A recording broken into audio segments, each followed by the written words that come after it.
As we meet here in New York at the UN General Assembly for this Summit of the Future, we're at a global inflection point.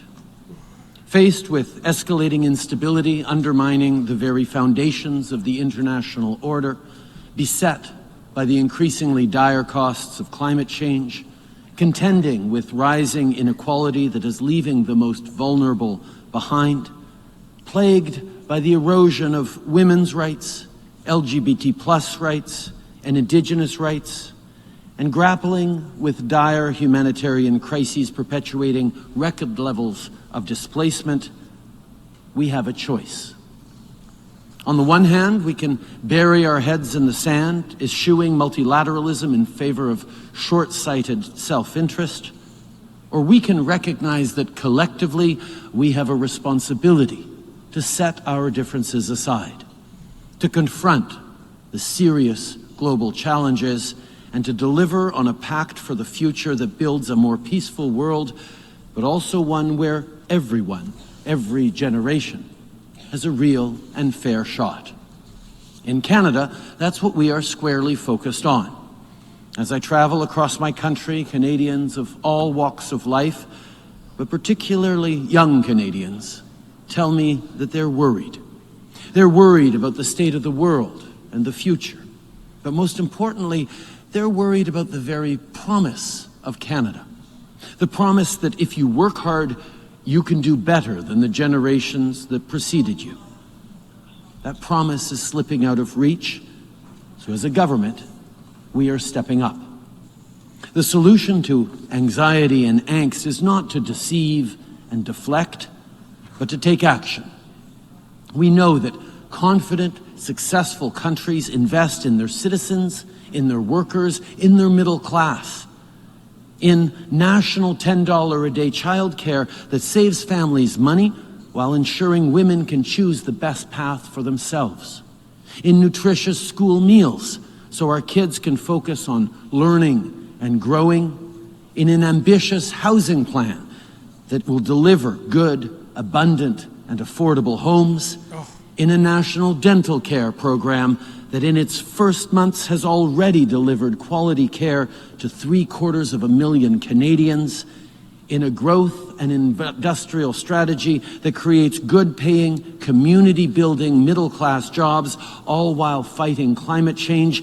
These are choices that deliver on the promise of Canada for every generation. These choices reflect a commitment to investing in our people and in our future, but also a commitment to tackle global problems that we all share. Les changements climatiques. Climate change and inflation. Drea, my hat goes off to the interpreter for the deaf who went through all this bafflegab with total professionalism without laughing out loud. I'll tell you a few takeaways I have, and I want to hear what you have to say. When he says young Canadians come up to him and they're worried about the state of the world, no, they're not. They're worried that the idea of home ownership, which was always a reach for young people, is now literally an impossible dream for so many young people. I mentioned earlier my son's moving to Windsor. Drea, the reason for that is the idea of getting a house in the Greater Toronto Area, not a chance.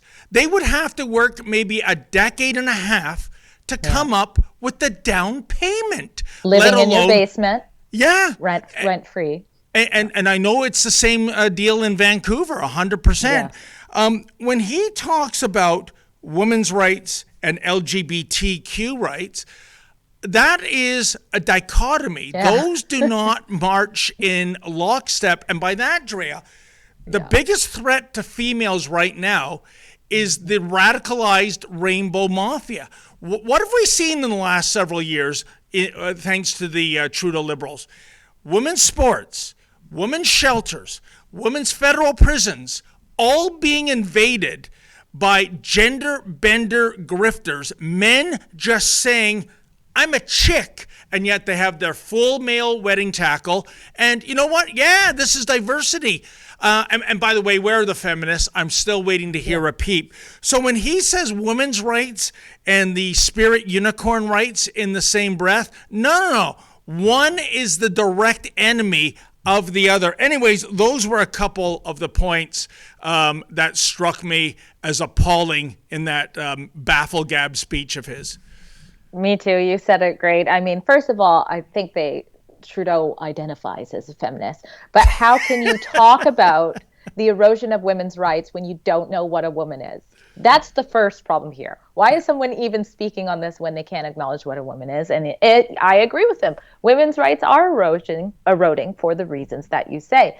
He also said that Indigenous rights are eroding. And I'm sorry, I missed that memo. How so? How are Indigenous rights worse off than they were now?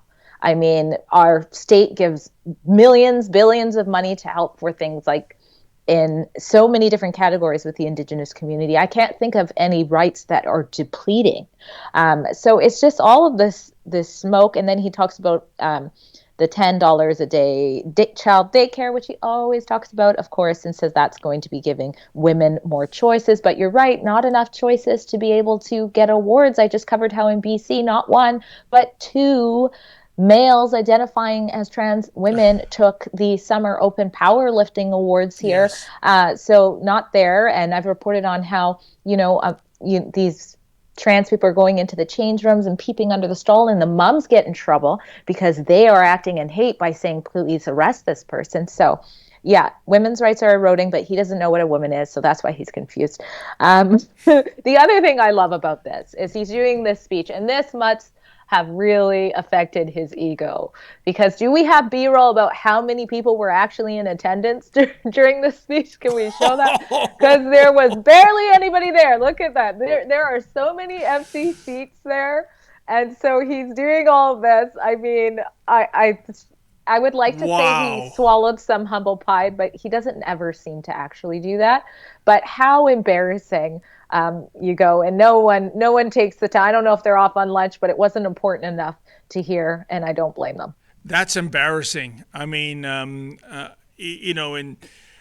call him as I see him. I'll give kudos to the Prime Minister for keeping his composure and not going, yeah. Wait a minute, where is everybody? I'm Justin Trudeau. I'm the Prime Minister of Canada.